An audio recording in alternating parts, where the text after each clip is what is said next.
PC అధ్యక్షుడిగా ఉన్నప్పుడు కూడా అనేక మార్లు ఈ రాష్ట్రంలో 5,29,000 కోట్ల రూపాయలు అప్పు ఉన్నదని చెప్పి పదే పదే చెప్పిన మీరు మాట మార్చి నేను 3 లక్షల అప్పునే అనుకున్నా అని చెప్పి నేను పోలీస్ అకాడమీలో మాట్లాడుతూ చెప్తావు. నేను 3 లక్షల అప్పు అనుకున్నా, 3 లక్షల ఆదాయం అనుకున్నా,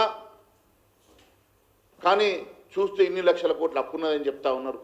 మరి 3 లక్షల కోట్ల అప్పు ఉంటే ఆ రోజు మరి 5,29,000 కోట్ల అప్పు ఉన్నదని ఎందుకు చెప్పినావు? అంటే నీకు అప్పుల సంగతి పూర్తిగా అవగాహన ఉండి ఈరోజు అధికారం కోసం అనేకమైనటువంటి హామీలు ఇచ్చి ఈరోజు ఏదో ఒక రకంగా ఈ రాష్ట్ర ఆర్థిక పరిస్థితి బాగలేదు, గత ప్రభుత్వం పూర్తిగా దివాలా తీసింది, అందుకనే నేను ఈ సంక్షేమ కార్యక్రమం ఇవ్వలేనన్నట్టుగా తప్పించుకునే ప్రయత్నం చేసి ప్రజల్ని ప్రిపేర్ చేస్తున్న పరిస్థితి చూస్తే దీని వెనుక పెద్ద ఆలోచన ఉన్నట్టుగానే కనపడతా ఉంది.